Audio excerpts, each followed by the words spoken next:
I don't know how you could make a theme song with lyrics that would not be like comical under the circumstance.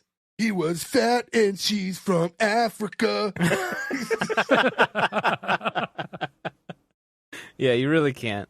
Like, I don't know how you make that work. Green light. And now that's going to be stuck in my head. I'm going to be humming that tomorrow. Luckily, I don't have to go anywhere. I feel like that Trey She's Parker and from Matt Stone wrote Africa. that.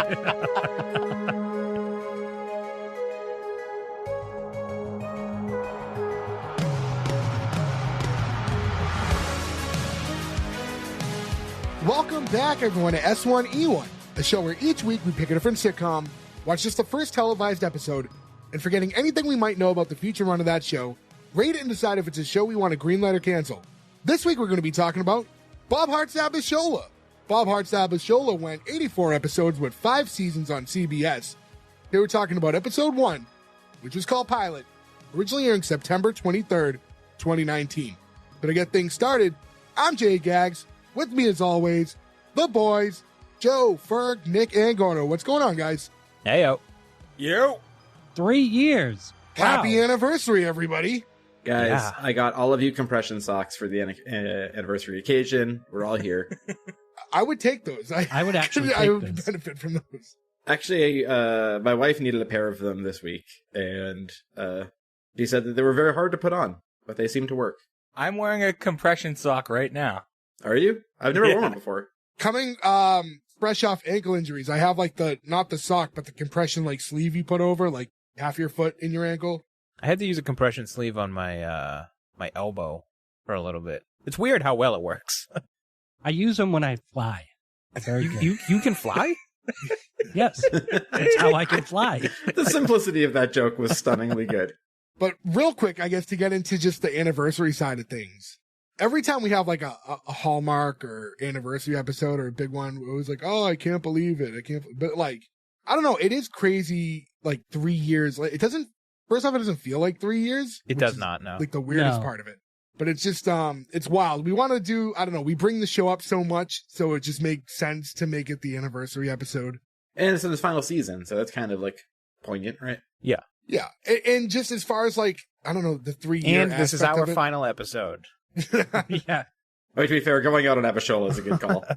Well, you know, I was like thinking about it earlier today, and like I remember when we did episode 100 and we did like the fan vote between Seinfeld and The Office, and then when Seinfeld won, we were kind of like, well, when do we do The Office? And we're like, maybe 200. And like even in my head, I was like, if we do 200 of these, and now that we're like almost at 160, it doesn't feel like we wouldn't hit 200, but like at 100, it felt like yeah, sure, if we get there. But like, I don't know, deep down, I wasn't really that sure if we would get that far. Well, that's the thing. For a podcast whose subject matter is nearly infinite, right? There's no end, so you can't set a benchmark, right? You can't be like, oh, we'll do it at 250 because that's good, if we're only doing 500 episodes. But then what's 500? What's 1,000? Changing 500. Like, I mean, a couple months ago, we did How I Met Your Mother, and like, that was like 150, and like, you kind of want to, it's tough because you want to spread out big episodes because you don't want to do them all and then run out, and then we have nothing like of substance to do later on.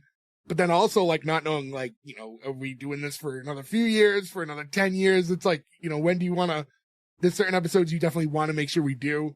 I mean, there's infinite big shows, too. We haven't done Jeffersons, All in the Family. Oh, there's a million. There's so many big shows. But like for the anniversaries, we've never treated as an opportunity to do gigantic Hallmark shows. Like usually there's some sort of an inside joke attached to whatever we're doing here. And What are you talking about? Episode 1, we did Friends. the first anniversary 0, I guess. Yeah, That was our one-day Yeah. anniversary. As far as this goes, Bob Hart Abishola, we've joked around a lot about it, but I really hadn't sat and watched the full episode until now. I don't know about you guys. I've actually seen this episode. Me too. I watched it the first day it I've came out, never and it wasn't seen- on purpose. Any of it, yeah. Ferg, you've mentioned that before, that you accidentally watched it. What did you think it was? No, I was watching something else, and it came on, and it was like, is this? You're like, Molly looks different. I was just gonna say, it's like, they did some casting in Mike and Molly on season 3 that really confused me. To get into it, IMDb had this show in at a 7.0, and Rotten Tomatoes only has an audience score, which was 61%. Yeah, that sounds about right. So it's kind of a middle of the pack show. This is a show my mom definitely really likes. Oh, I know mine that too. much. It's definitely a mom show. This Yep. is for sure a mom show, yeah. But it's also a Gordo show because it starts with a fart. Yeah, I was like, oh, god damn it. They got Gordo in the literal first 30 seconds. I wasn't gonna say anything. I'll say it now and jinx it because he'll do it just to spite me, but I was like, he does that fart gag, Gordo greenlit this show. Doesn't matter what happens for the other 18 and a half minutes. Also, He just shut it off after dear that. Bob Hearts Abishola, everybody, 19-minute episode. Oh, I love you. I was so curious about that. Like the idea of this 19-minute episode. Why was it so short? Advertising goes up every day. It's great in the streaming era, but if you're watching this live, that means you're watching a third of the episode is fucking commercials. That is annoying. Well, okay, so as much as I hate bringing up wrestling, Monday Night Raw is a 3-hour program. 2 hours of it is almost 2 hours of it is fully commercials. Yeah, they do too many commercials. Also, that show should just be 2 hours anyway. We know that. Yeah. But the idea of like, I mean, I thought the standard sitcom was still 22 minutes on network television. Per our show, I would say that bears out to be correct still. Most shows we do are 22. Yeah. I'd be curious to see how long the second episode was. No, I have a question. When did this debut? 2019 What on CBS. what month? September? Okay, never mind. I thought this was like right It's after not a the mid-season Super Bowl. replacement. No, I thought February It wouldn't for affect some the reason. time either. February's a shorter month by days. It's not, the hours aren't shorter. Except for this one. Goddamn leap year. No, but what happens if CBS had the Super Bowl and they were like, and after the Super You Bowl, think here this is was the lead into the Super Bowl? no after. This is the hook. Bob Hart Abishola. And after Super Bowl 42, stay tuned to watch Bob Hart's Abishola. You can see that happening. To be fair, they did that with The Office one year, and it was amazing. Because it was the episode of The Office where Dwight lights the office on fire. Now, is the show actually called Bob Hart's Abishola? 'Cause Yes. I know we've always Yes. said it like that, but I thought we were joking and it was No. called like Bob Loves Abishola. No. It's stylized I know often that with it's a heart. I know that it's a heart. I've seen the logo. But if you read it on anything official, it's written as Hearts. Yeah, I want to hear H-E-A-R-T-S. like the voiceover from the, and tonight at 9, tune into the new Bob Hearts Abishola. Like, is that how they say it, or is it Yeah. Bob Loves? Yeah. Okay. strange. Well, how are you going to? It's not going to be Bob Emoticon Abishola. It would be Bob Loves Abishola. Yeah, Loves is where we're going Yeah. with that one. But does Abishola really love Bob? Bob Emoji's Abishola. Gordo's brain's broken because he just works at that weird cart in the mall that only sells emoji pillows. I'm just like, I don't know how this is a business that thrives, but sure. He keeps having to buy the poop pillows. Yeah, Gordo's, there's some poor person to factories like, we can't sew poop pillows fast enough. I don't know what's happening. And real quick before we get into the episode, I want to remind everyone to go to S1E1pod.com. That's where we have all the links to listen, but more importantly, all our social medias are linked through there. S1E1 Pod on Instagram and X, formerly Twitter. We really like engaging with all you guys. So, I mean, the more you guys hit us up, we know how you found us, which helps us. Also, the shows you want us to cover. So we've gotten a lot of great fan picks over the last few years. So keep that up. Hit us up. We like talking to you guys. We just kind of want to know who's listening. So always fun when we hear from you guys. And also thank you, because it's been 3 years and we appreciate it. Yeah, we wouldn't be doing this if people weren't listening. Yeah, there's a good chunk of you guys out there who are always interacting and stuff. It's really cool. We really enjoy it. I know we say we enjoy it, but I mean, we could be lying, and I want you to know that we're not. Yeah, it's legit. And I'll say again, I guess, just to do a little bit more reflective stuff because it's the 3-year anniversary. But like, I was thinking about like the early days, and like, Gordo, to aid what you said, like, we wouldn't be doing it if people weren't listening.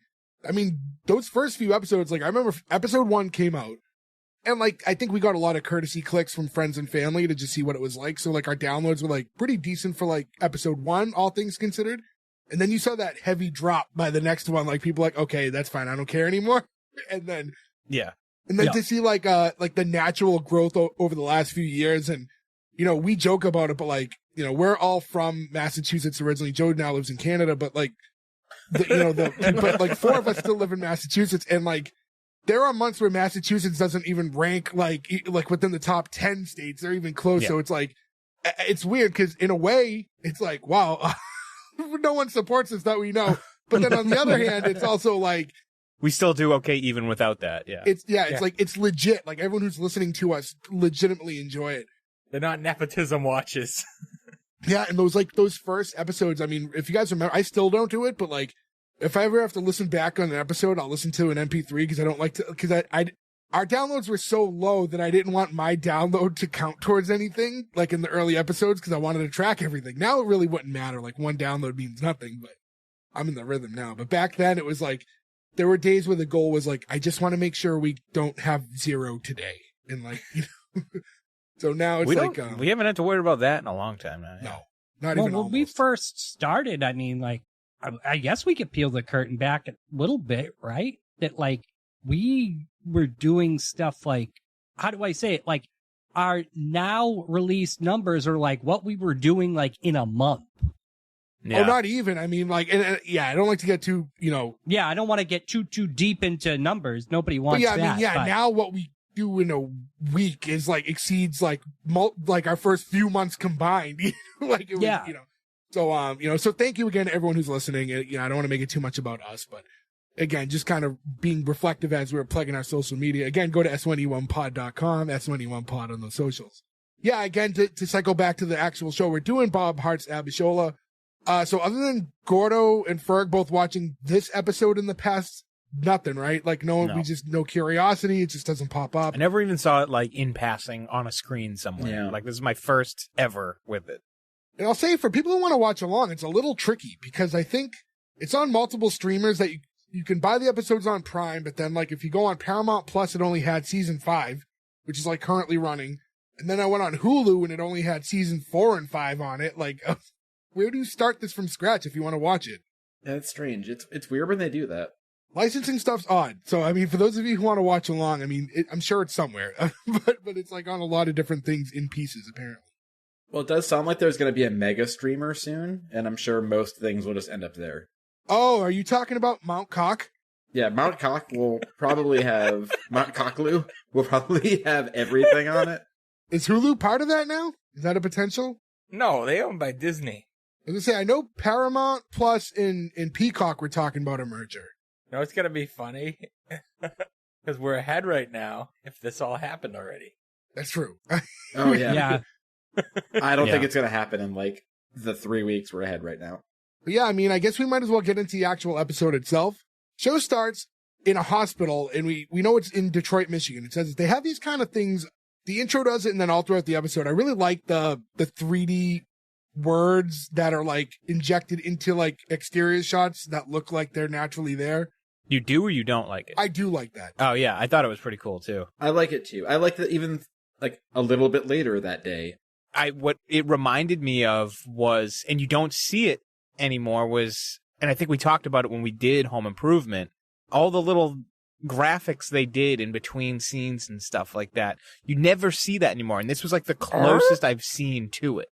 Yeah, little scene breaks. I like the scene breaks for sure. Yeah. Yeah. What was the last one that did it? Like, Yeah, I remember talking about it recently, and I can't remember what. Did the other Tim Mellon show do it, or did it just cut to his video blogs? I can't remember. Days and Melon? what? What? The Days and Melon? What did you say? You said the other Tim Allen show. Are you okay? Do you need it? Do you? Every we need to one take of I think you're having a stroke. Do we have Everybody to take you heard to a what I said. hospital in Detroit right now? He just wants to fart on a gurney. That's the only reason he wants this to happen. Why is gurney the funnier word? For some reason? I will say I will laugh at a gurney joke any day. In this case, we see the character of Bob, and he's being like wheeled in to a hospital. He's having chest pains. His family's all around him as they're going in, and he's having a heart attack. The mother's like, "No, like it's just gas." It's like, "It's not gas, Mom. I'm having a heart attack." Now, the mother. So I'll say this: Billy Gardell is the one who plays Bob, and you would know him from Mike and Molly. We covered Mike and Molly in the past. And his mom, Christine Ebersol, like, I didn't look up the actual age difference, but she doesn't look old enough to be his mom at all. No. No, she's like the mom in Richie Rich. She's in Amadeus. She's in a bunch of stuff. She does have a lot of age on him. I guess he just looks older because he looks a lot older. It's his mustache. In all honesty, like, because I don't know the time frame between Mike and Molly and Bob Hart Abishola. I think only a couple of years. Yeah, but like that couple of years, like he aged a little bit, and then that mustache, not for nothing, does not look good on him. He just doesn't have a mustache face. It ages him for sure. Yeah. Well, did anybody else feel like this, though, Jay, to your point? When they're in this scene and you're talking to, he's got his mother there and there's two people next to him. I'm like, oh, those are his children. That's his son and his daughter. And then it's like, shut up, my stupid siblings. And you're like, there's no fucking way. I was so thrown off. I had my notes and I had to like, oh, wait, sister? Question mark? Not his wife and kids, his mom and siblings. Yeah. So there is, she's 71, he's 54. Oh, I mean, so it would be a young mom, 17, that's not out of the realm. Well, I guess it's the meeting somewhere in the middle, right? Like, she's looking good for her age, and he's looking a little old for his. Well, he is having a heart attack, Jake. Give the guy a break.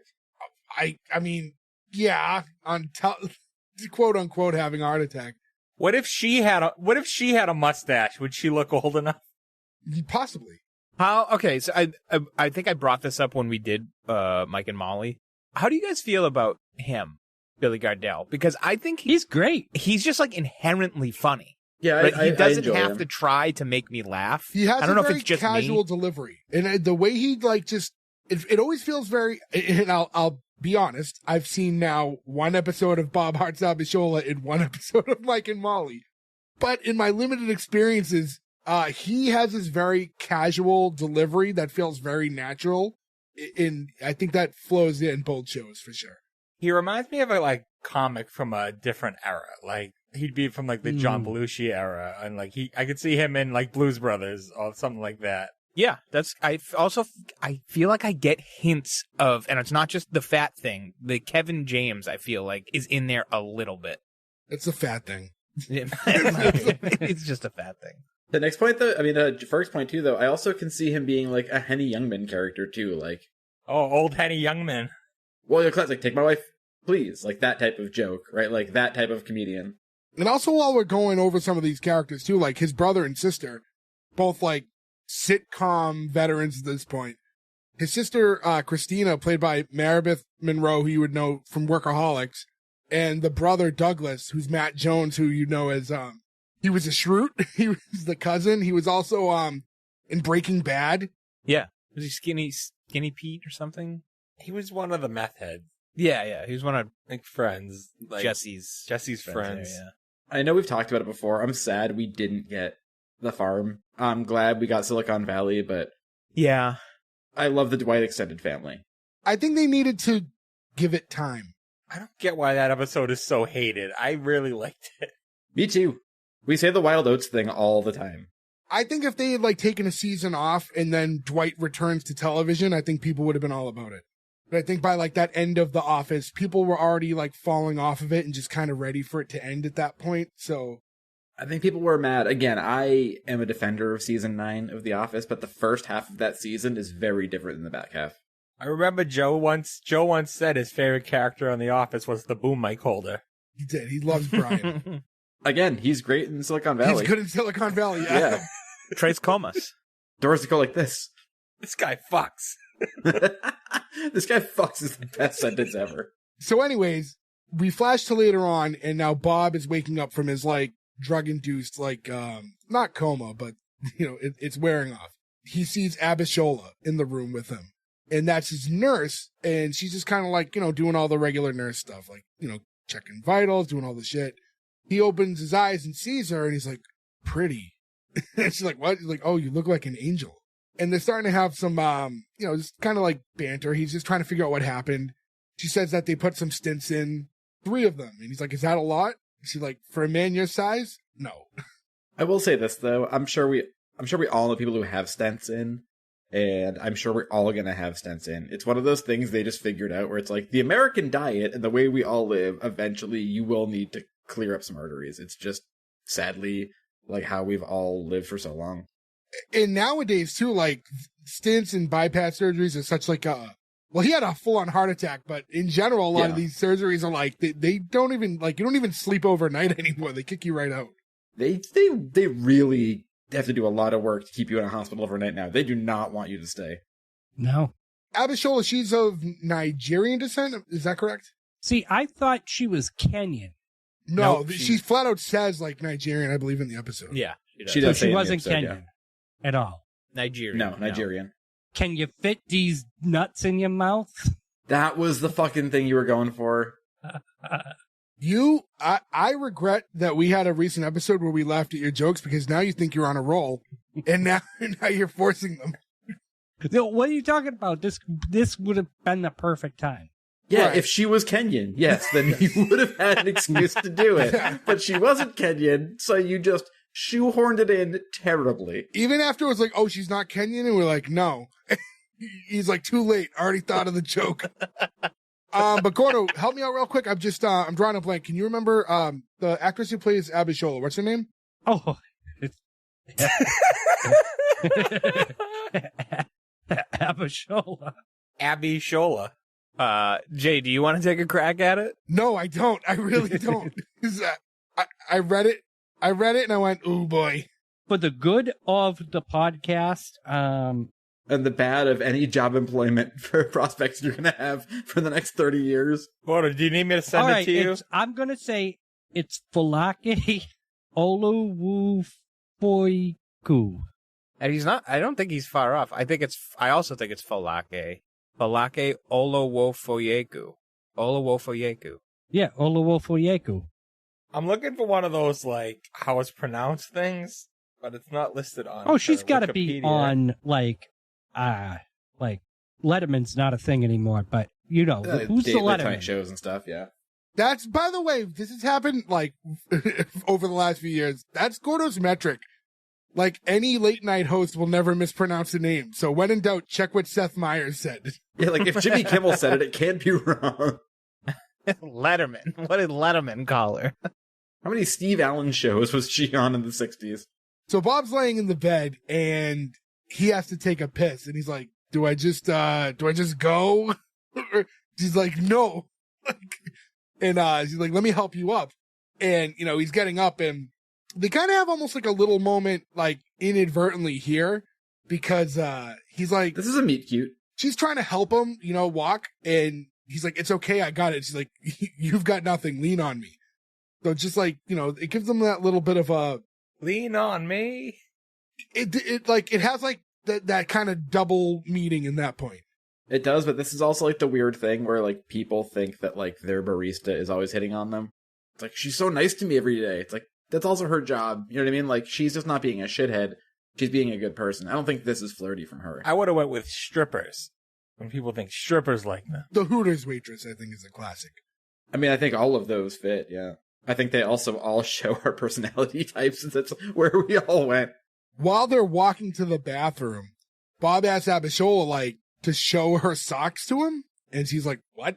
He's like, that's my business. Like, let me see. Like, she, like, reluctantly shows her sock to him. And he's like, oh, the Naravanas RD75. Like, that's a shame.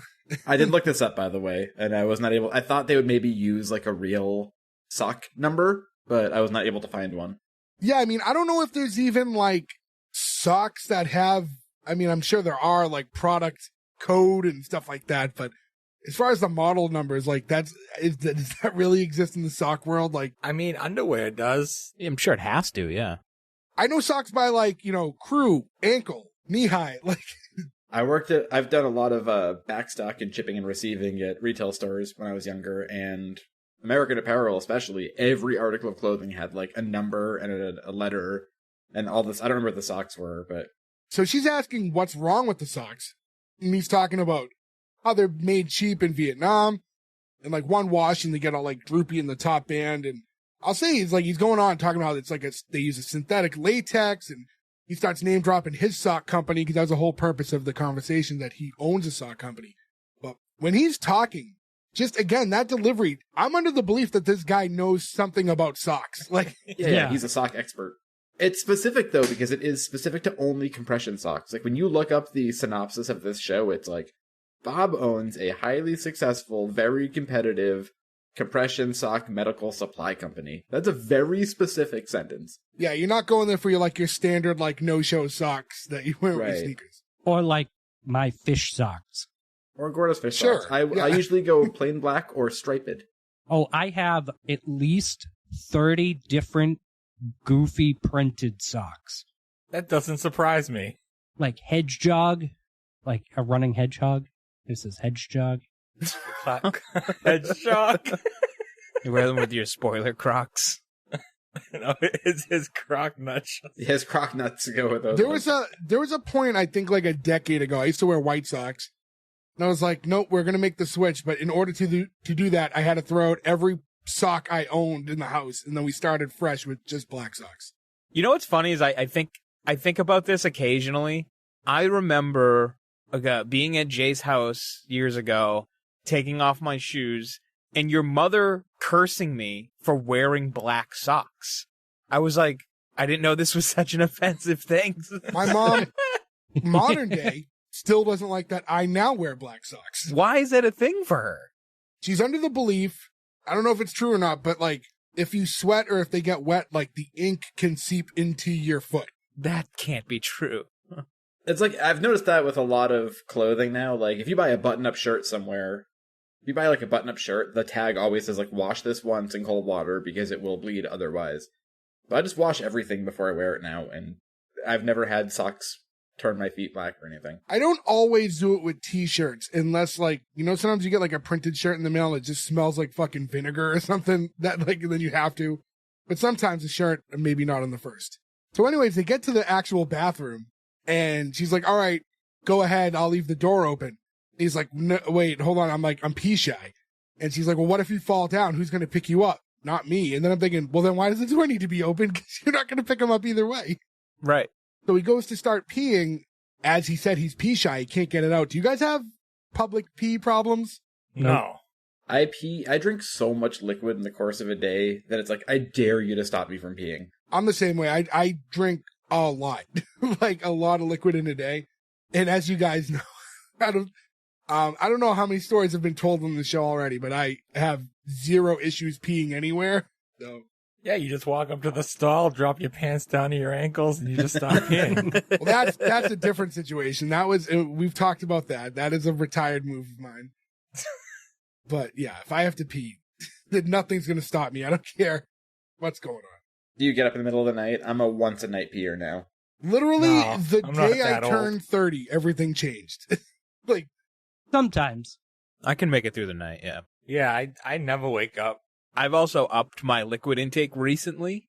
I'd say in the past couple months, I've really amped up my water intake. Just because I never really did, and I was like, this is gonna wear on me if I keep going like this. Yeah, we're getting older. You need that liquid, yeah. Yeah, I still make it through the night. So, knock on wood. You guys know, I chug water. So my thing used to be right before I'd go to bed, I'd fill up a pint glass and just chug it and then go to bed. And now I can't do that because it was literally the last thing I do before I sleep. That had to get cut out of the routine. It's funny. I'll find when we do record, it's the only night I don't do it because I'm always so energetic from recording that we go to bed. I'll be up till 2 tonight. Every night we record, I'm up super late and I'll end up peeing a bunch of times while I'm still awake. Aside from that, I have to pee at least. It's usually around 4 in the morning. Depends. If the dog stirs and wakes me up, then I'll wake up naturally. As Bob's dealing with his pee problems, Abishola just she starts singing a traditional Yoruba folk song. All right, Jay, give us a few bars, Jay. I want to, but Berg, I know you're really the best out of all of us when it comes to Yoruba folk songs. So, I really would prefer if you did it first. I can't do it justice. You are the singer of the group. So at the risk of being offensive, I really don't want to do it. So full disclosure, it's listen, I don't know culturally if it's exactly the same, but it's not too far off from the Lion King, the beginning of the Lion King. I don't know. I think somehow you may have just made that offensive. You made it more offensive. I don't know, man. I'm backing away from that claim. Because that's traditional. It might not be the same part of Africa, but it is. The Circle of Life by Elton John. Yes, Gordo, that traditional African folk song. He does Circle "Can of You Life. Feel the Love Tonight," not not Circle of Life, I don't think Gordo's kidding. Do you not know the part of the like the opening song? Yeah, the do. From the day we arrived on the planet. That's all you get. Okay, so anyways, it's been a long time since I've seen The Lion King. Ferg, do the Lion King song. It's the circle of life. It was done by Elton John. Jay's frustration with Gordo tonight is on a new level, and I'm here for it. So anyways, the singing helps, and Bob starts to pee. And he's asking, like, oh, that's nice. What is it? He's like, oh, I used to sing this for my son before I put him to bed. It always worked.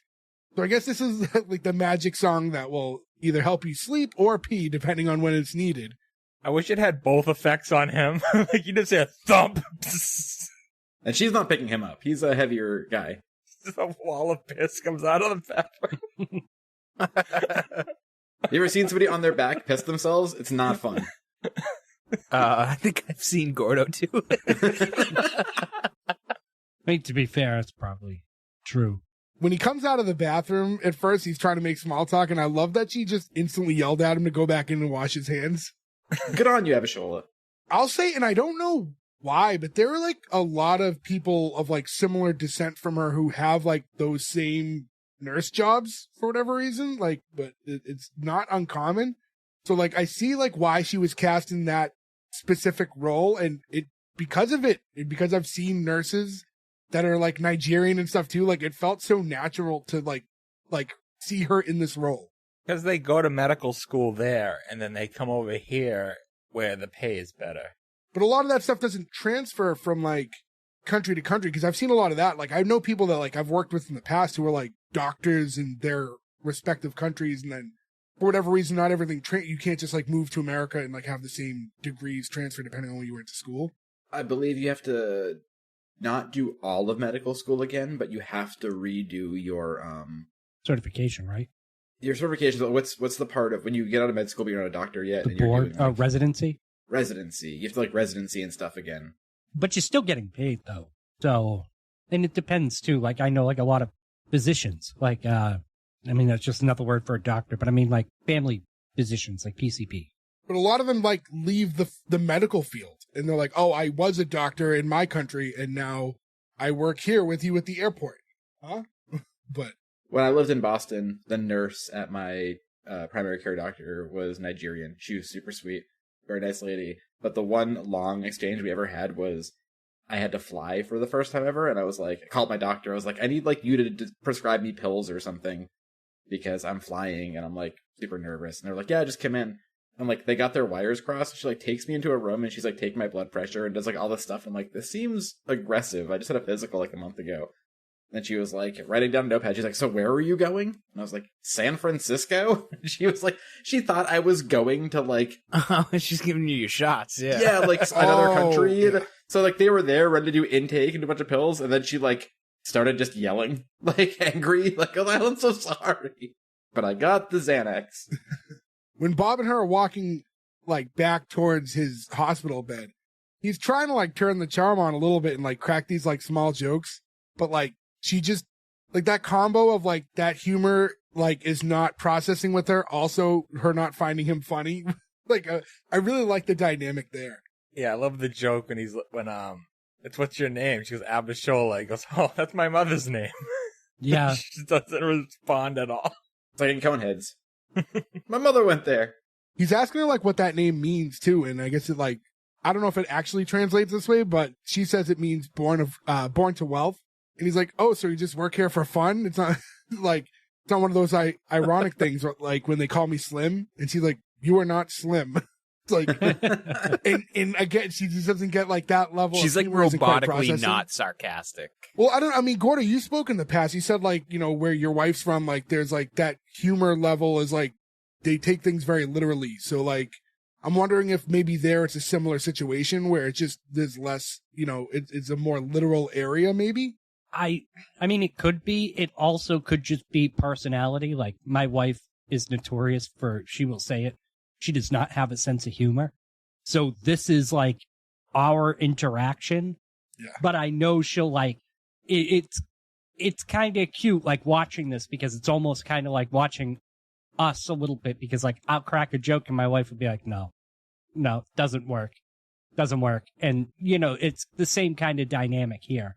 I feel like she knows. She's just like, okay, you know, cool it, Mr. Slim. And then when he gets to bed, she's like, should I call your family over? And he's like, oh, no, don't do that. Like, actually, tell them I died. And that gets her, though. That makes her laugh. Your family's dead. Ah! Well, she's like, oh, I understand what it's like to have, family issues. It's like, oh, what's going on with your family? It's like, that's none of your business. I really like that, too. She was very quick with them, which I did enjoy. It's a bit of a forward question, too. And, but I mean, I guess the way it was presented, he said something about his family and she was, like, relating to him. So I could see why he felt like he had an opening that he could ask. This just feels so genuine. Like, this interaction between them. I thought so, too. It felt like a very real conversation. I think, again, that's why he's so successful in these shows. He feels very every person, natural. Yeah, it's like in Mike and Molly when he was struggling with his weight in those meetings. It's like he is a fat person, but you really believed he was someone trying to get help and was struggling with like the emotional pain of being overweight. As we say that, I'll say like this scene ends with maybe the only thing that I thought was not natural dialogue, and because when he says like, oh, you can call me Bob.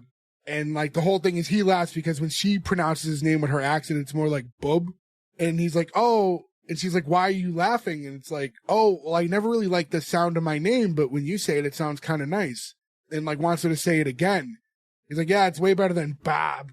And I'm thinking, in fairness, your name is Robert. You could go Robert, Bobby, Robbie, Rob, like you have a million options out of your actual name. If you don't like Bob, no one has to call you Bob. You have one of those names with the most natural nicknames attached to it. I will say this, though. This is another Office scenario where Andy comes in and he's like, it's Drew now. And everyone's like, no, it's not. Like, you know, if he's like all of a sudden one day, like, I'm not Bob. But if he never liked Bob, you know, you establish that real young. Sure, your mom and your parents or your siblings call you that, but... And I feel like you naturally age into Bob. Like, no one's Bob when they're still in middle school. No, they're Bobby. And then they turn to Bob. You either keep it Bobby or you upgrade to Bob. But, like, no one seems to be Bob when they're a little kid. I'll still never understand how Robert becomes Bob. There's a lot of those. There's a lot, yeah. It doesn't make sense. Those don't make sense either. Like Richard and Dick. Ironically, my dad and his brother are Richard and Bobby. And your dad goes by Ricky. Ricky for the most part, yeah. Yeah, that's another Richard one, too. You can be Rick, Richard, Ricky. He gets a lot of Rick, too, though. It's like Dick. Rick or Ricky. Dickie. Just not calling your dad Dick. I thought Jay's called his dad Dick before. It just wasn't that. Just not addressing him as that being his first name, yeah. And then, you know, as we're talking about, like, how it's like that, like, natural dialogue and stuff, I mean, I think this would be, the appropriate time to mention.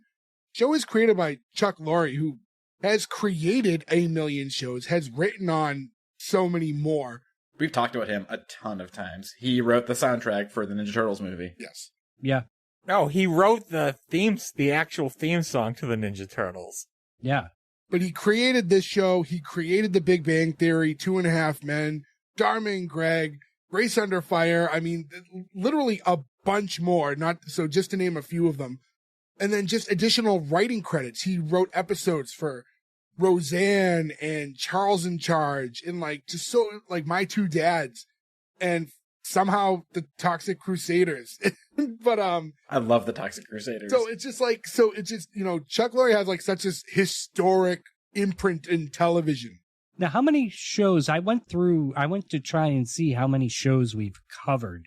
Covered that he created or just That's a lot. He's come up not even a fraction.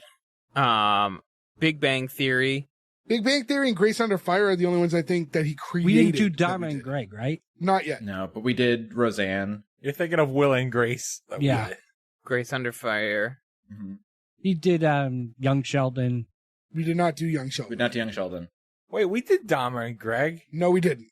Guys, all right. I listed the two shows he created that You're we already thinking of covered. Will and Grace. I confuse those two all the time. There's also Ned and Stacy. No, what's the one where they kiss in the kitchen? He goes, more. Mad About You. Mad About You. Whoops. Which we did do if you want to go back and listen to Mad About You. Not by Chuck Lorre, though. 3 years, everybody. We've covered a lot by now. So yeah, just to give that Chuck Lorre shout out right there, I thought was the appropriate time.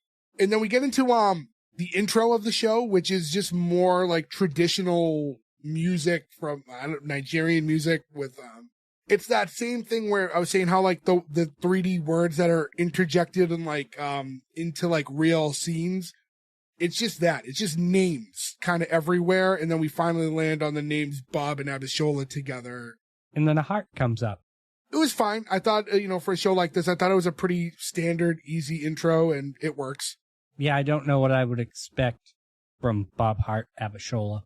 I don't know how you could make a theme song with lyrics that would not be, like, comical under the circumstance. Yeah. He was fat and she's from Africa. Yeah, you really can't. Like, I don't know how you make that work. Green light. And now that's going to be stuck in my head. I'm going to be humming that tomorrow. Luckily, I don't have to go anywhere. I feel like Trey Parker and Matt Stone wrote that. Hey, listen, Bob Hart Abishola, if you're listening. The show's over. It's too late. You can't sell them a new jingle. Listen, they'll be retroactive when Mount Cock comes out. They could redo the if they don't have the licensing to the music that they already have, yeah, maybe there's an opportunity to change it. So after the intro, it's the next day, and Bob's family's wheeling him out of the hospital. And they're going down the hallways, and Bob's telling his family, not one nurse in this hospital is wearing our socks. And he's kind of going over, like, all the different roles in the hospital, how nobody's wearing their stuff. His mom's like, oh, you're just like your father, always working, always looking for opportunities. And then, like, the sister's like, yeah, and Daddy died when he was 58. And the brother's like, oh, so Bob gets to kick ass for 8 more years. It's like that line did genuinely make me laugh, though. Really? I hated that line. I hated the delivery, and I hated the line. The reason I laughed, though, is because I thought he was the shithead son at this point. So it made me laugh that I was like, oh, he's playing the, like, ingrate son who thinks he's going to take over the company from his dad. And that joke was funny to me. And then this is still the time where I was under the assumption that these are his children, not his siblings. I feel like that Bob gets to kick ass 8 more years.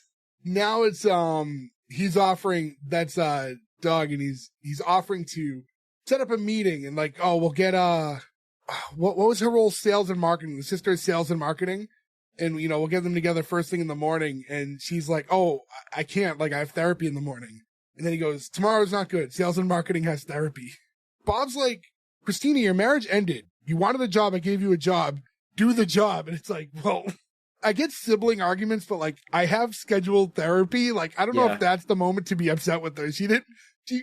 They maybe should have not used therapy and said like, hey, I have some retail therapy tomorrow. Like, you can't. I think it could have been improved had he added a timeline. You got divorced 4 years ago or something like that. So it's still bothering her would be an issue.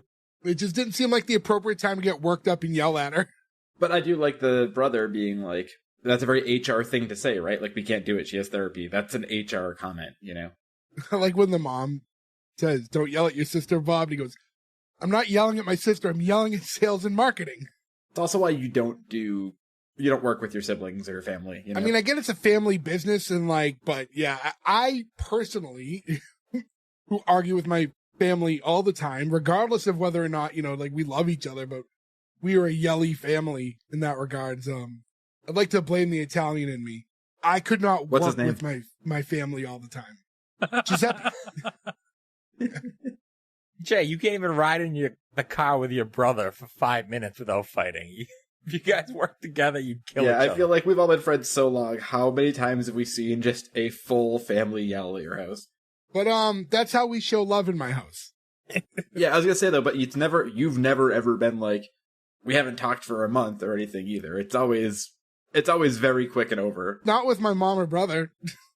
You really love your brother. That's why he broke his nose. You love him so much. That was under different circumstances. We're much younger. That love. It's like Jack and Rose. Yeah, Jay was drawing Chris naked earlier that day. Don't like any of where this is going at all.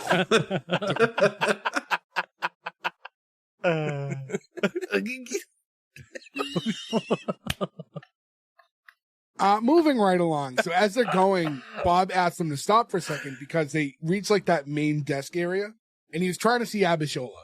And I mean, they hadn't met her.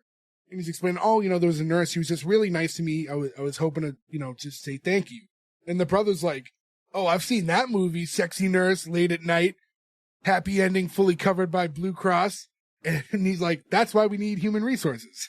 I thought that was a great little exchange. Yeah. Again, his lines are really cringy, and then they fix it with the next line. It's like, they do a good job with that. They acknowledge that it's cringy. Yeah. Yeah. And we've talked about in the past, too, like, you can have characters that say things that are bad as long as it's acknowledged that it's bad. That's the way around it. Like what you guys do with me. Yes, often. So the dad obviously passed away and gave the company to Bob. I wonder, did the other brother get skipped over? You think he'd leave it to both sons? I like to think it's a Tommy Boy scenario where Bob wasn't good at the beginning either. Maybe technically they all kind of equally own it, and then he just has a more important role. I mean, they all have to listen to him. He's one who's like, no, skip your therapy, your HR. I gave you a job and all that. Well, he's clearly the most responsible of the three, and he seems senior of them by 10 years. So I get it. I think there's more. I think that Bob Hart Abishola is like an onion that has many layers that have yet to be unpacked. Okay. We get to the next scene, and it sounds like it's like a Chinese guy who owns a warehouse, and he's speaking in Mandarin, right? He's Malaysian. He's speaking Malaysian. Malay. Is it? Yeah. They say it's in Kuala Lumpur. So he's talking to Bob over the phone. He's the production guy who's making all these socks, and Bob is fluent and is speaking right back to him, and basically telling him hey, we have an order in, why isn't it ready?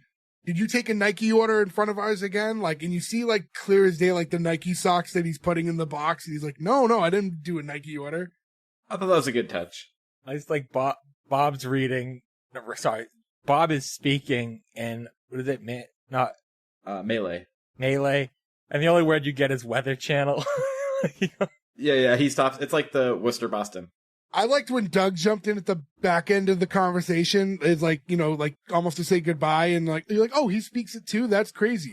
Just have a lucky day. And then, and when he hangs up, Bob's like, seriously? Guy's screwing us, and you say have a lucky day? And he goes, really? That's what I said? So he was just basically mumbling, and, when you do an impression, everyone did that as a kid, right? Where, you hear, whatever, if you're impersonating, any other language, and then you go, was that something? Did I say something? Afraid you did something wrong. Just to see if your interpretation of fake Japanese was something. Did I say a real phrase by accident when you're just mumbling? I like that he's fluent in the language, though, because you see Bob and you think he's just a dumb ox, salesman, American guy, and shows he's a little smart. You get in the beginning of the episode, how seriously he does take the business. Yeah. Well, yeah, that's what I like about it, too, is because, it's not just, a business for him. He's passionate about socks. And it's it's a weird thing to be passionate about, of course. But, he did what he... You know what it made me think of? It's because it's a weird profession. It made me think of Modern Family because he owns a closet company. Yeah. Right, it's so specific and weird. Yeah, it's just strange, but he's also pretty passionate about that. I don't know. I just you always see, oh, I'm an architect, I'm a lawyer, I'm a teacher. It's always the same shit. And the guy who owns a sock company is pretty left field, and I like it. But it's all necessary. Honestly, Joe, your dad used to have a garage door business, and you think that's so random, but then you think, but it's so necessary. And then when you need something like that done, and there's the guy in the area who specializes in that, and no one else in the area is, it's you corner a whole market. Why be one of 50 people doing something when you could be one of one people doing something like in the same area, you know? Yeah, I always think about that weird stuff where you're like, if you're like, opening up, especially now, like furniture is so like, you make it yourself, right? We're like, there's somebody who owns a company who just makes those Allen wrenches. All day long, a little machine shoots out 1 billion Allen wrenches. They cost like $0.25 penny a piece, and they just ship them off to everybody. Like, that's just the Allen wrench guy. Like, there needs to be a person who does all of that. It's very interesting that you can just be specific to one thing like that. And then, like, after that phone call, the family's kind of, again, there's a lot of arguing going on. It's very intense. The whole family's in that room. And while all that's happening, you just see Bob, and he just kind of drifts off. And, like, all the volume of the arguing goes away, and he just hears Abishola singing in his head. And it calms him down.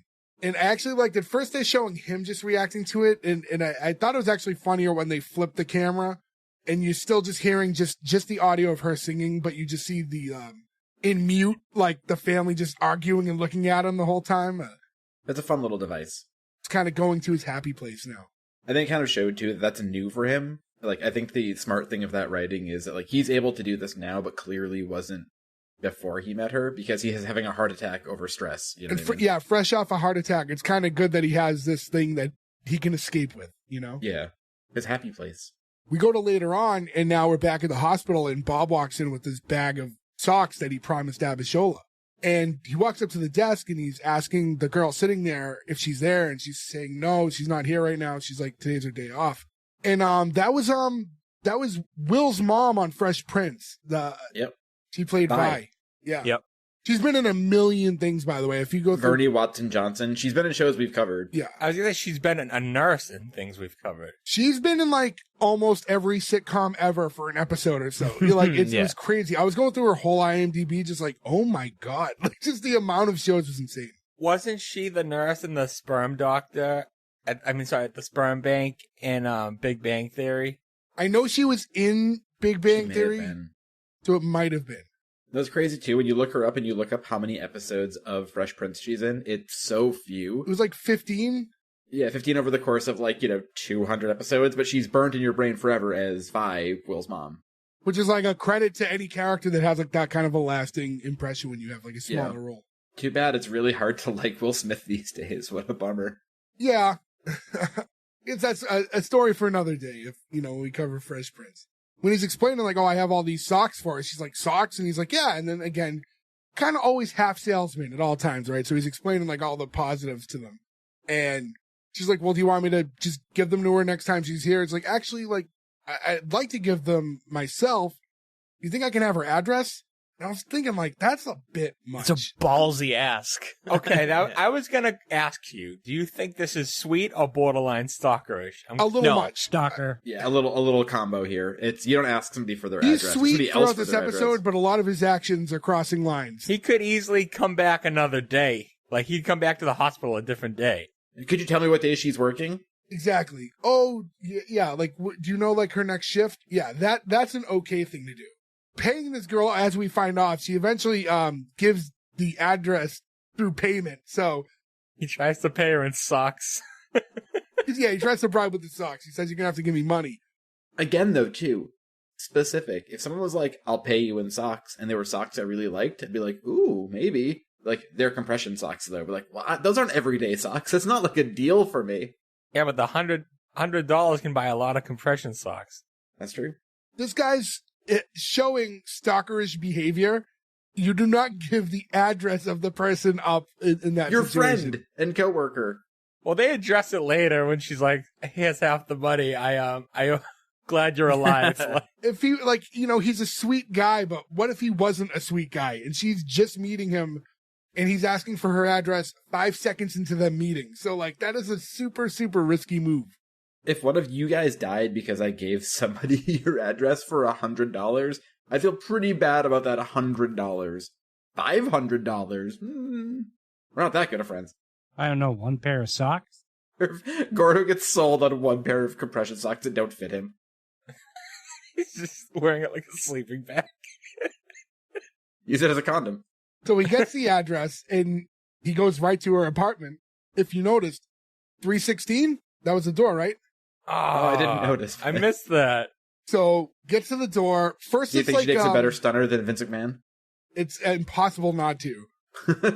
When the door knocks, you have like the uncle first opens the door, leaves the chain on, opens the door.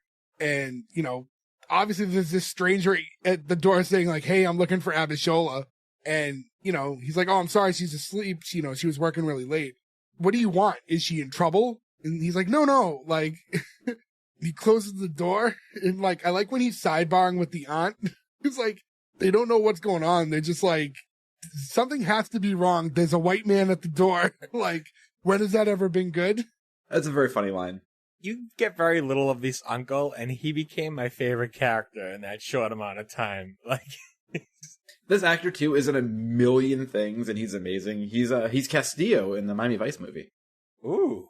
Now, if I remember, the uncle and aunt they're actually American born, right?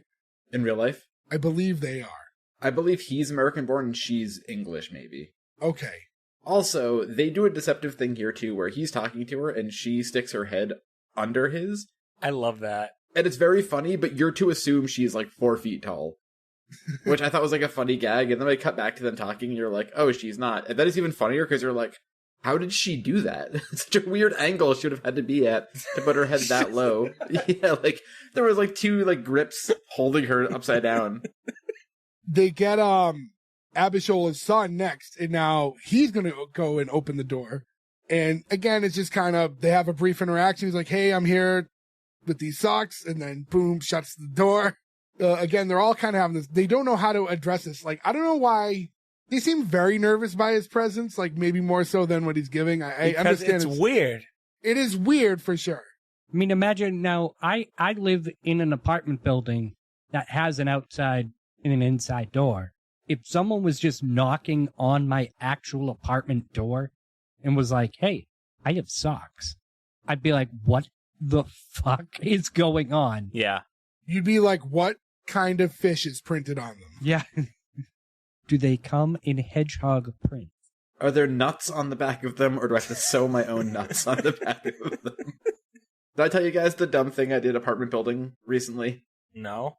So I was my wife's birthday over the summer, and I was trying to buy her just like a bunch of dumb little gifts. And one of our favorite jokes is in Goodfellas when the like mistress is in the apartment and the wife comes. She's like trying to get there, and she's hitting all the buttons so somebody will let her in.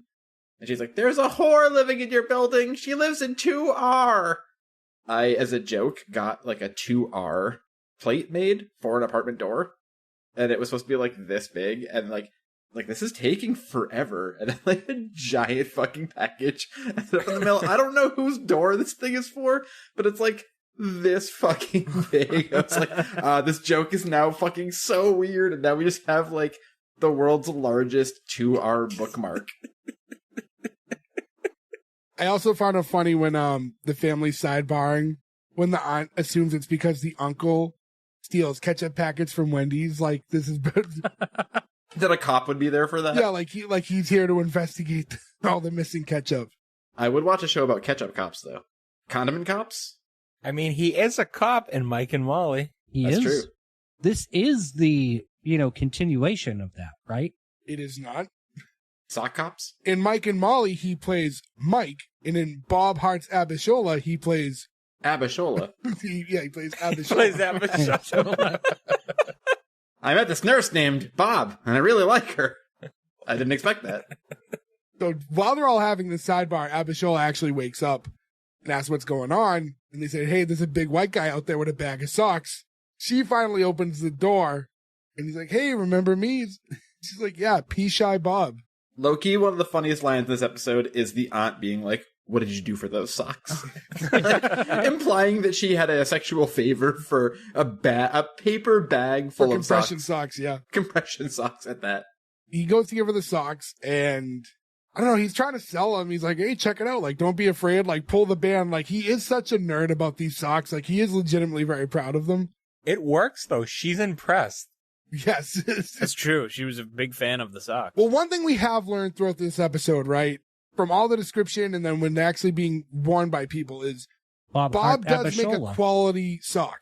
Nope, not that he hearts Abishola, but that he does make a quality sock. That What if he just has like a weird compression sock fetish though? He's like, here's a whole thing. I want to see you naked, but I want your ankles to look like they're really, really tight, and make it look like your calves are really, really big. It really gets me off. I really don't think that's what's going on. Step Bob, my socks are stuck in the dryer. I mean, the dryer's compressed. Well, the way to go with that is like there's always one missing sock. Let me see if I could find it. And then she bobs up and down. Bob, what are you doing? I was trying to hold it back because I don't like to laugh at those jokes. You had to throw the Bob joke and the what are you doing joke. So the conversation just kind of ends with like after he hands her the socks, he's trying to make small talk now, and it's like, so anyways, today's like your day off, huh? And she's like, yep, bye. Just shuts the door on his face, and that's like how it legitimately ends between the two of them, which I thought was really funny. Bothering somebody on their day off is not a good move. Borrowing a nurse that stayed up all night on like a 12-hour shift. Yeah, she tells you she works 12-hour shifts, often back to back. I like when the family asks, like, why did he bring you socks? And she just goes, he likes how I say Bob. Good night. Again, though, it is like why she's so likable, because she's so straightforward. Yes. Like, that's not a joke for her. She's being serious. She is under the impression that is exactly why she's receiving these socks. She's just really cute. Like, everything the family does, it's adorable and it's wholesome, and I'm like, it's kind of this whole show, right? It is like, it's very innocent, and I think I would watch a spinoff of just the family. Me too. Yeah. You know, just to briefly get into it, I mean, Chuck Lorre basically just said like this whole show was created as a device where like at the time when the show came out, he felt that there was just a lot more like public racism going on, and he really just wanted a very innocent show that was like displaying an interracial couple. And I think that it was like, it was done pretty tastefully with the show and how they go about it. And you go through the like, obviously super cultural differences between the two, and how like they're not two people you would typically see with one another. Yeah. But I thought they tied it in pretty well. You know, my issue with the two of them, because, you know, eventually they're going to get together.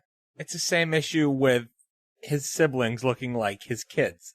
She looks so much younger than him, and he just looks like an old man. I feel bad because it's just, honestly, when you look at everyone's ages, and this goes with all the other people throughout he just looks a little old, and it doesn't I mean, like, he, in the future, like, you know, if you look at him now. He lost a ton of weight, yeah.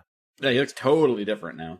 He lost so much weight, but it happens with a lot of, like, larger guys when they lose a significant amount of weight. Like, sometimes it'll age you a little bit, so. John Goodman. And I mean, again, you're talking about a guy who's in his 50s, so it's not like he's 30 to begin with, but he definitely looks a bit older, you know, at that much slimmer weight. But he looks great. He's kept it off, and he looks very healthy, but. Yeah, I mean, good for him. He's healthy, and he's happy, then, you know, onwards and upwards. So now it's the next morning, and Abishola's walking into the kitchen, and her son's, like, already in there. And the first thing she says as she's walking into the room is, Bob was right. These are wonderful socks. And the son, what's his name? Deli? Yeah, what is his son? What is the son's name? It's spelled D-E-L-E, so I'm going to guess Deli. And he made her breakfast. He wants to ask his mom a question. He said he was invited to join the track team at school because the coach feels that he's like an exceptionally fast runner. And she's like, well, running fast isn't going to help you become a doctor. But he's like, yeah, but it'll be fun. And she goes, oh, you want fun? Study hard, get good grades, become a doctor, and take care of me. That'll be fun. I felt kind of bad for the kid in this moment. He just wants to run also, too. Like, in these shows, it's usually like, I want to play football. And it's like, no, you'll get hurt, you'll do whatever. Yeah. Like, this kid just wants to run. Like, the easiest non-contact sport there is. I think that this is part of the kind of establishing some of the cultural differences too, though, because we've seen that with a lot of just a lot of non-American households. There's like a really tight standard with a lot of families for their kids to really succeed, where our families just gave up on us. I was just gonna say, do you want to talk about how our families were like, guys, go and do a podcast when you get in your mid-30s? But I think that a lot of that is like when you come you know, a lot of these like parents and grandparents who came to this country in like this tighter time frame, it was like with very specific goals in mind. And there's a whole reason you're starting, and it's all for the betterment of like, you know, your children's lives and stuff. So you went through this giant sacrifice and you left your family and everything you knew just for their upbringing. So you're not going to let that go to shit because they don't want to focus on their academics and stuff. So I kind of get it, but not at the risk of them not being able to join the track team. You know what I mean? That's the way where it's not like he's like, hey, I'm trying to join a band after school. I'm going to have to stop doing some extracurriculars that are going to help my advancement in life. Apparently she has not seen Forrest Gump because Forrest Gump is a running fool. What happens to him? He gets a college scholarship. That's what I was thinking. I said, why wouldn't you want this kid to get maybe a free ride to a medical school? Like you can, or even if you don't get the free ride, it at least looks good on your transcript. Yeah, for sure. You're doing other stuff. Yeah, because they always want academics plus extracurriculars and stuff. Kind of felt like this could have been a storyline like in another episode where she forbids them and then realizes later that there could be opportunities, you know, like Jay, the episode's 19 minutes long. They needed filler. Yeah. That's the thing. Like again with the 19 minutes, I'm like, did they not? Like, what was the original cut? Did they cut out a lot? Like, what happened? Did he write the original script and go, "Oh shit, this is only 15 minutes long"? Oops, I'm usually a lot better at this. Yeah, they say like literally like the sitcom guru. Like, oh, I may have fucked this one up. There had to have been like a whole subplot that got cut or something. I don't know. Like the scene they cut was extra long and just left 19 left. So the uncle and aunt enter, and when the uncle sits down, or right before he sits down, Abishola notices that he's wearing one of the pairs of socks, and he's like, "Yeah, they're very comfortable, but I don't know why they call them flesh tone," which I thought was funny because that's a great joke. He is very African, and this is for a very white man flesh tone. Yep. I thought that was a really funny joke to end that scene on. We've definitely seen that go away a lot more now. Like, I don't know how often you guys have to buy Band-Aids. I cut myself a lot doing dumb shit, so I buy Band-Aids all the time. And now they have like packs of Band-Aids that are like in or like a lot of different flesh tone colors. And usually I just buy Snoopy, so it doesn't matter. I needed some Band-Aids months ago, and I went over to the CVS, and like, I don't know if it's because they had a surplus or what, but for whatever reason, the black guy Band-Aids were cheaper. They were like on sale, and I'm like, I don't care. Band-Aids are Band-Aids for me. I'm not trying to hide that I have a cut. So whatever, so I just bought those. I agree with you. I always thought it was a weird thing that the idea of flesh tone would be that nobody would know you had a Band-Aid on. Like, yeah, it's you can still tell you're wearing a Band-Aid. Who cares what color the Band-Aid is?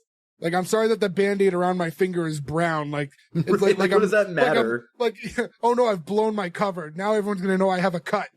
Oh, this guy fucking cut his finger. What an idiot. Meanwhile, kids get all the cool ones. Like, I'd rather just have cool Band-Aids again. Like, this is just like, as an adult, I should have all those same options. It's the same thing. You can buy kid ones. I literally just said I always buy Snoopy or Batman every time I go. They make them in the same size as adult Band-Aids. No, they can be a little smaller. No, they're sometimes. the same size. Yeah, you can get the same size. You buy the smaller ones. Yeah, I'll investigate next time I'm at Target. If it's not locked up like everything else. No, it's going to be locked up though. I buy my Band-Aids on Amazon. I get like 100 pack of them in every size. Also, like with the Target thing, like, is it regional or is it everywhere? But like all the Targets, all of a sudden, all around us are all locked up. Joe, what about in your area? Is everything locked up at Target? No, not Band-Aids, but like a lot of stuff is, but not Band-Aids. A lot of stuff like in the medical. No, they just have a moose with a gun there. Dudley Do-Right is making sure that nobody steals Tide, but no, and like detergent and stuff, not. Yeah, it's wild. Like Target is half glass cases now. They've gone over. I will say this though, Target and other places, I love the idea of being like, we're trying to deter theft, so what we're gonna do is make everything behind glass cases, and then make it so that there's nobody there to check out. Everything is self-register. Like the Target near us, they eliminated almost every single register a real person's at. Nothing is really behind glass. Like I could ring up anything and just walk out. It's insane. Like how have you not figured this out yet? That's more of a shrink issue to me. Yeah. Today, I was actually at Target earlier, like when I got out of work, and I just bought a couple things, went through the self-checkout, and there was just definitely like the dude who worked there who is trying to low-key not show you that he doesn't trust you. So like as I'm scanning, I just see him do the walk by and look, and it's like, Come on, guy. I bought 2 things and they're in the bag. Like, you know who should be locked up? The people who make the carriages for Target.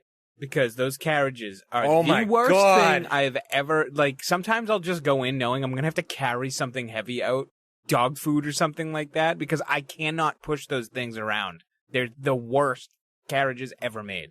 You know why they get like that? Is because people take them past the point and then drag them to their car because they have the automatic stop thing, and it knocks the wheels off their track. Why is stealing shopping carts such a epidemic that they needed to invest in? Obviously, this is a tangent longer than I expected, but when I was younger, I used to push carriages at a supermarket, and they had those automatic locks, and I had to walk around with like the thing to unlock them. And what happens is, depending on your area, like where that supermarket was, there's just a lot of residential people who don't like have a car and would walk to and from the supermarket, and they'd buy a full cart of groceries and they would walk the cart home to bring them in.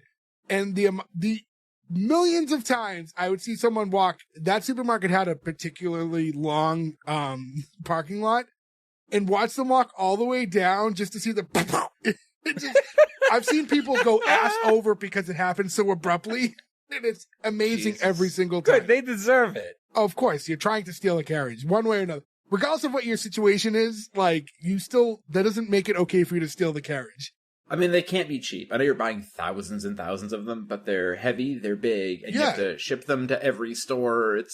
Did you have some kind of like carriage GPS that like you followed to find them?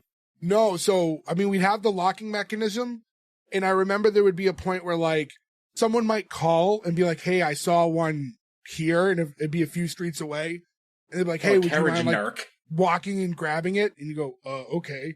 And so I did that a couple times. And just to conclude cart talk, we had Abishola's getting on the bus, and she sits next to her friend. She gives her friend a pair of the socks.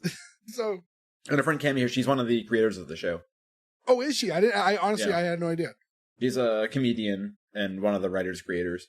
But she's a generous girl. Why she get bent out of shape about the uncle stealing a pair? Well, you didn't ask. Like she would have gladly gave him. Just ask. Right. Sometimes it is just about asking, not taking. She seems to really like the socks because she's like giving the sale too. She's talking about like, oh, it has latex on the top, so, it doesn't drop. Like, she's like, she listens to that sales pitch. I mean, a good pair of socks is a good pair of socks. And then she's telling her friend how she got him from, one of her cardiac patients and how he brought it to her house. And the friend's like, right away, like, ooh, he must like you. Like, you're ready for another husband.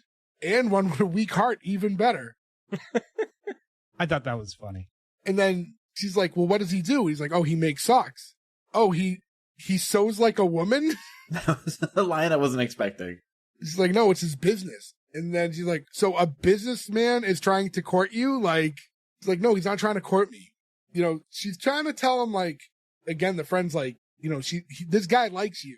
And she had reservations. She said, like, this is a white man. She's like, hey, a woman your age can't be picky. But I guess her age? Historically, Abishola, I think, did not venture outside of people from her area. Was she near 50 as well? I'm guessing near. Maybe not exactly, but she seems much younger. I'm with Ferg on this. I know I keep hanging on the age thing, but it's just poor Bob. I hate to keep picking on him. He just looks so much older. So no, actually, she's as of today, she's still 40. Okay, so Fergie's right then. She's in her 30s. So she's in her mid-30s when this comes out, and he is like legitimately like about 50 when the episode comes out. Like maybe. And on the show, the character is 50. They say it when they're bringing him in. He's a little shy of 50 in real life when that comes out, but 48, 49-ish. So yeah, he's got in real life probably a good 15 or so years on her. What an unlikely love story. I will say this though, we've talked about it before probably, but like there is the divide where like if you're 50 and the significant other is 35, like it makes way more sense than being 35 and your significant other being 20. Yeah. Yeah. I can't imagine having a conversation with somebody 15 years younger than me in a way that I was like, I'm trying to date you. I can't even fathom it. You know what I mean? Well, yeah, I mean, I think a little bit of that is like, you're still maturing up until a certain point, right? But there is a point where you just kind of where you're going to be. And actually, there is a point where you start to go the other way, and like the maturity actually gets worse as you get older and older. So, you know, the difference between someone in their like mid-30s to 50, like you're kind of hanging around the same level of like where you are in life for the most part, like mentally. I feel like if you're like, I'm meeting a new girl, she's 23. Like, what does she like to do? Like, go to bars till last call. Be like, oh, no, that's long gone. You can't do that shit ever again. So now we flash a little bit later, and Abishola's at work. And this is when you explained earlier, like, she gets that $50 from the other nurse who, that was like her cut of the, sorry, I sold you out money. I mean, I appreciate if you're going to sell somebody out, at least split the money though, right? That was, I thought, very admirable of her, despite potentially putting her in serious harm's way. Yeah, she knows she put her in danger. She even says, like, I'm happy you're not dead. Yeah. Yeah. Hey, $50 is $50. So the phone rings, Abishola's phone. And, you know, just from the one-way conversation, we find out that her son's in trouble. He did something. He got into a fight at school. This right here felt to me very much like a part of a sitcom written by somebody who used to write for Roseanne.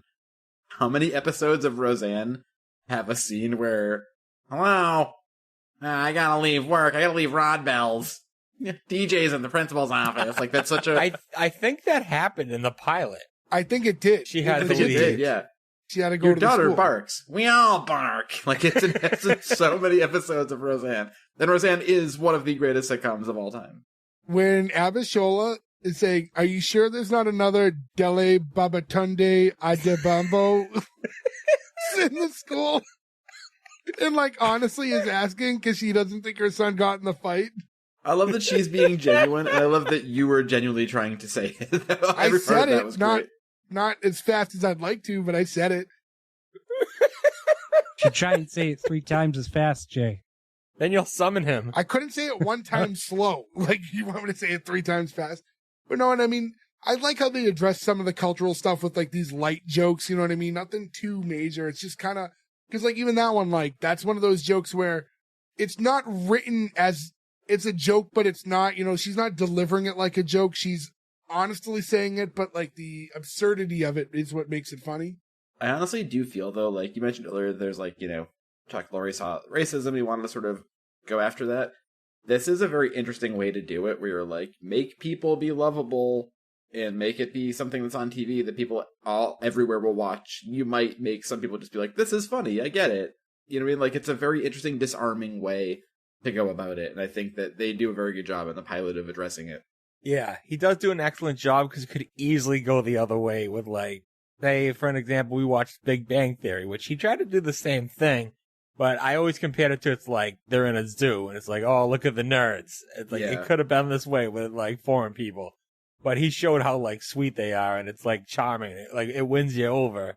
Right, and you imagine there's probably some people, like, in other parts of the country or whatever, or any part of the country watching it who typically might be a little more inclined to racism, who maybe start swaying, right? Like, that's a good first step for those people, you know?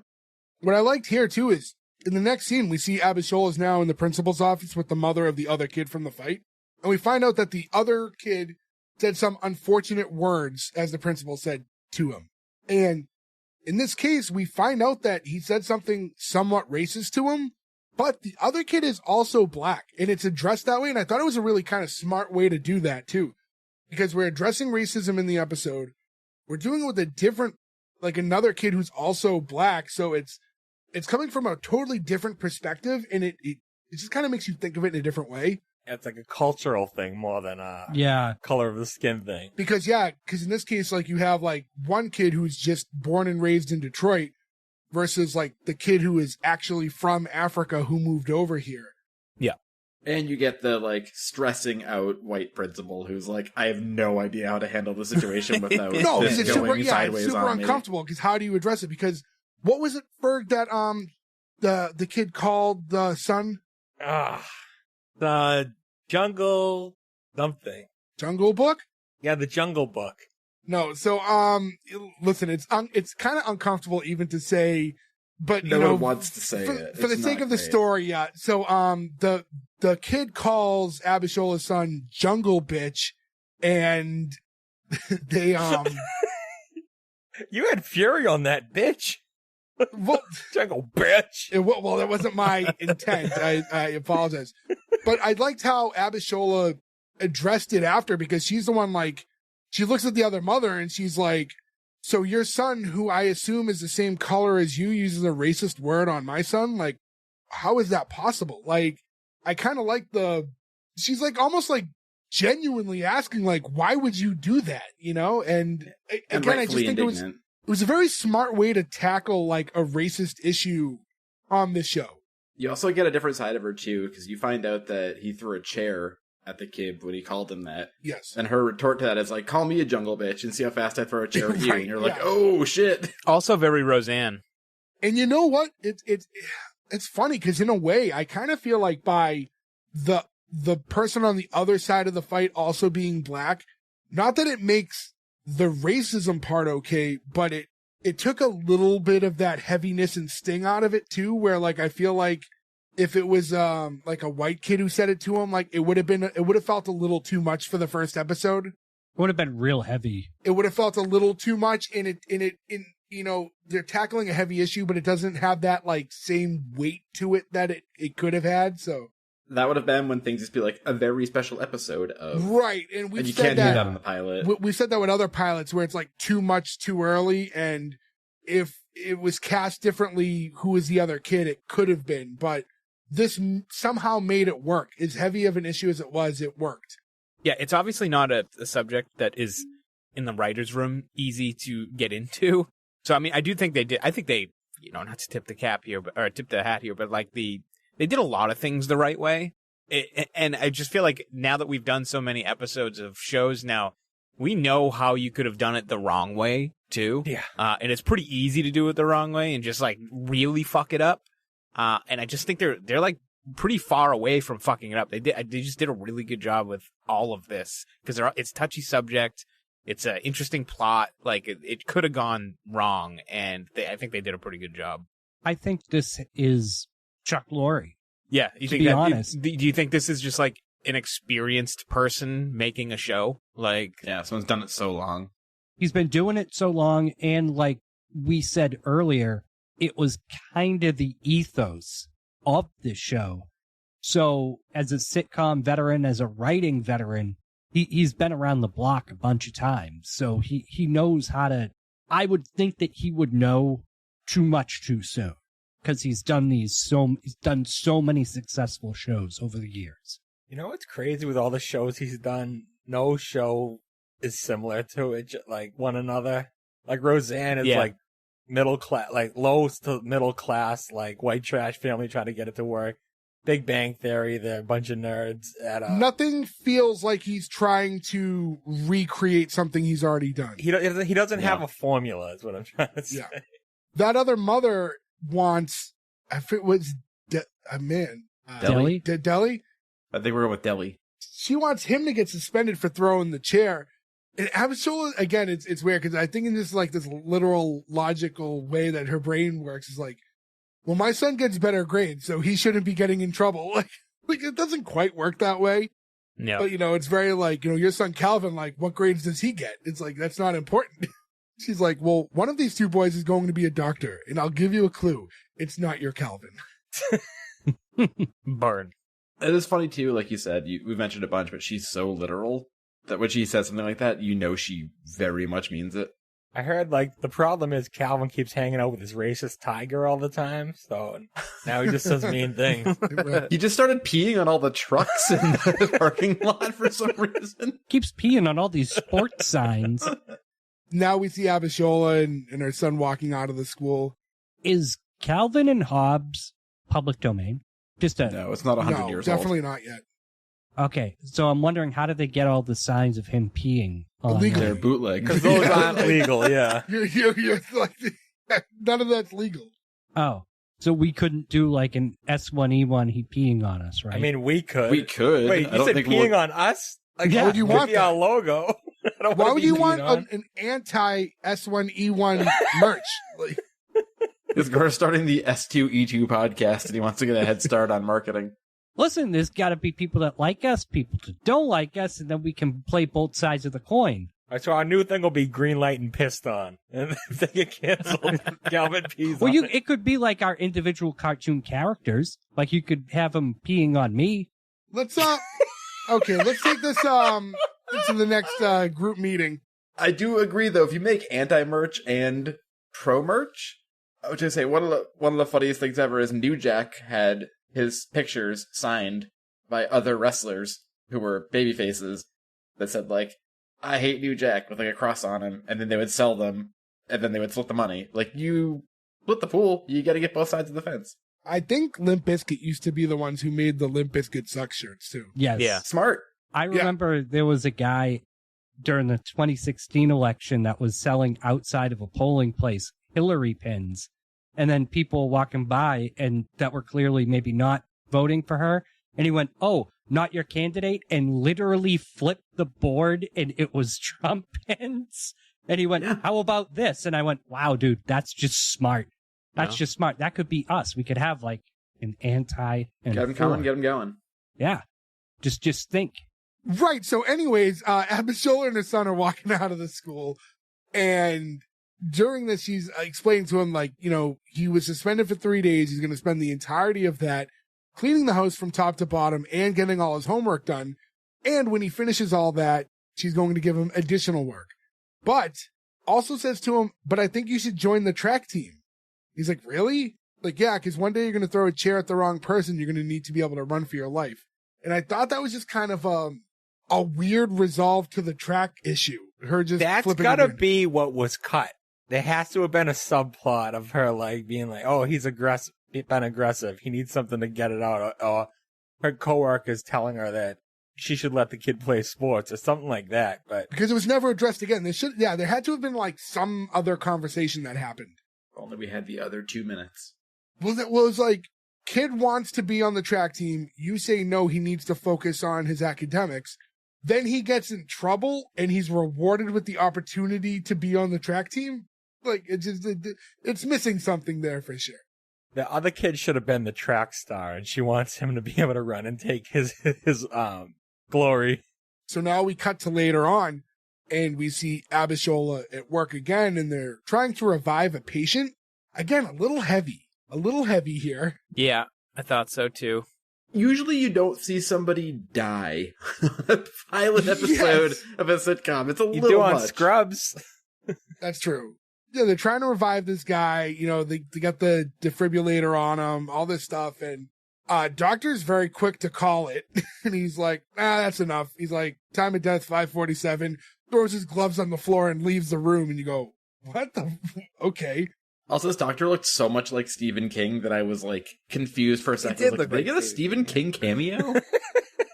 Joe, I thought you were going to use this line to start the episode. I did too. After the doctor leaves, like, wow, look at him, a fountain of compassion. And then the other nurse goes, they say he's on the spectrum, but I think he's just a dick.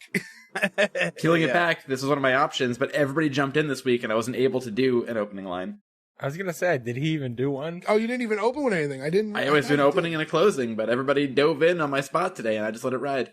Maybe the fans already have noticed that. Now yeah, I think it was just Gordo. Yeah, I said, yo. And then that was the last I said. Yeah, I usually, do the spell and go, what's going on, guys? Then it's usually pretty much free reign. I think you forgot to do one, and you're throwing the blame on all of us. That is not true. You can tell by my notes. I have all of the ones I might do written down the side of my notes, and I can show you every episode we've ever done. Same thing. Not gas mom, I'm having a heart attack. Would you mind showing me your socks? All we do is turn a blind eye. I've got a lot of them. In any event, we cut to the hallway, and now Abishola's like that area where all the desks are and stuff, and Abishola's getting on the phone with the wife of the patient that just died. And she's, has to deliver the bad news. And while she's like, oh, hello, is this Mrs. Liebman? This is Abishola from the hospital.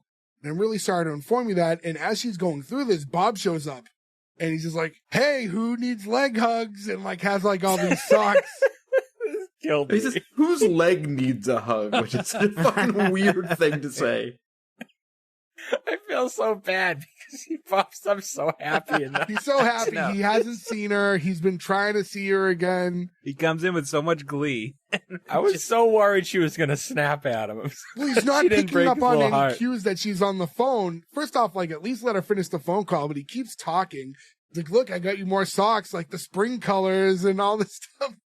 And then she's just like trying to shush him and like finish this call. And finally, like, yes, your husband passed away at 5:47 this evening. Come whenever you're able. My condolences to you and your family. Then hangs up and he's like, ooh, guy died, huh? I mean, to be fair, that one's legs probably needed a hug. Yeah. And he goes to leave and she like stops him, goes, leave the socks. His smile as he pretends to be sad and then smile again as he leaves is one of the most charming parts of the whole episode. Yeah, I noticed that too. Yeah. It cuts to like the end of her shift and we see Bob just outside at the bus stop. Creepy. Again, this is stalkerish. This is borderline, but I feel like this is kind of sweet because of the way he handles it, because of the way he like pays for the people on the bus and doesn't really know what he's doing. He seems out of his depth, not that he's trying to like big dick her. Sounds like you can easily be susceptible to gaslighting. I did meet my wife on a bus after she put $20 into the tab. He just, I don't know, the whole waiting outside for her shift to end and then following her on the bus, not even knowing where it's going. I don't know. He's such a nice guy. Like, we know that he's a nice guy. But when you look at the situation, he's doing a lot of real stalkerish behavior. And if anyone else was cast in the role, this whole episode could have, it was really a perfect storm for these things to work, because this could have came off really, really bad. Yeah, for sure. Yeah, like if we didn't already watch Mike and Molly, like I'm already like projecting this sweet fat guy onto him. Yeah. I wonder if it would have came off creepier if he didn't, like, he ends up losing all that weight. You think it would have come off like weird if he was skinny in this episode? Skinny, or if instead of a mustache he had a goatee? Weirder, I think. Yeah.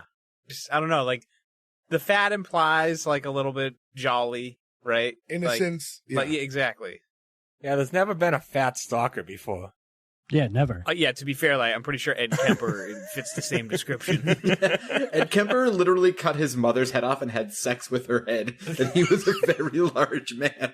I love that Ed Kemper's where you went. Oh, hey, Abishola's head. Like, oh my god, this show's so... Bob Hart, Abishola's head. Oh my god. It's like a sitcom that would be on Stay Tuned. Created by Chuck Lorre and Ed Kemper. I know anytime I've been just looking at someone through their window, when they come out or try to address me, I go, it's okay, I'm fat. Usually that blows right off after that. What you have to do is talk to them like you're Hugh Grant. It's very disarming. Like Mickey Blue Eyes? Hugh Grant? Hey, forget about it. Hey, forget about it. Like, Jay, I thought you were Italian. Why are you British Italian all of a sudden? Britallion. Encyclopedia Britallion. Anyways, Abishola gets out of work, sees Bob just standing outside at the bus stop, and he's like, oh, what? Guy can't take a bus? And, she's like, well, can't stop him. Like, do whatever you want.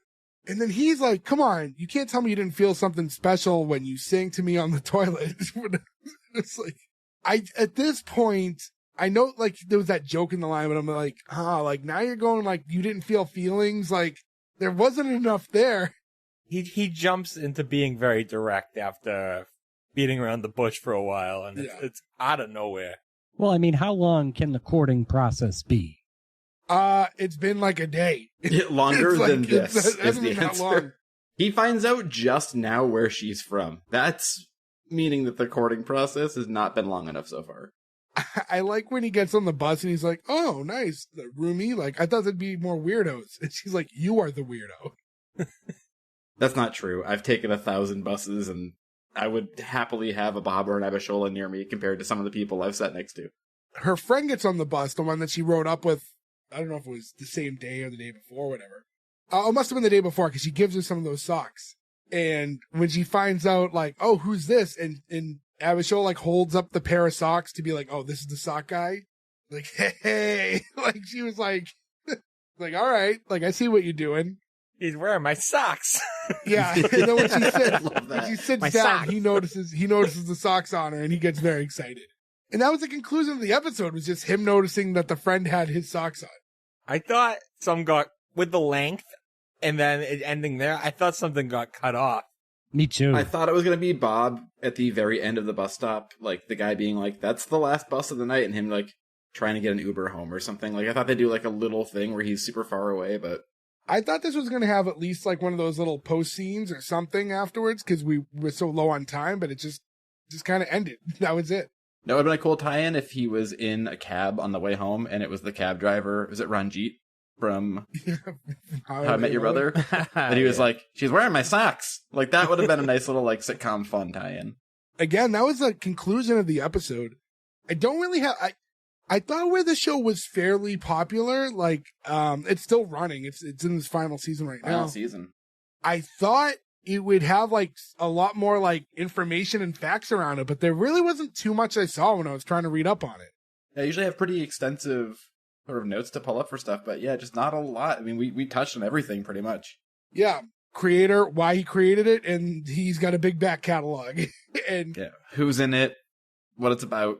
There's a lot of tie-ins. A lot of the people that were on the show like have worked with him in the past and stuff in limited capacity. But that's about it. So, I mean, unless anyone has anything to add, we might as well get right into that green light or cancel. Let's do it. Let's do it. So I'll go in the order I see you guys in. Joe, starting with you.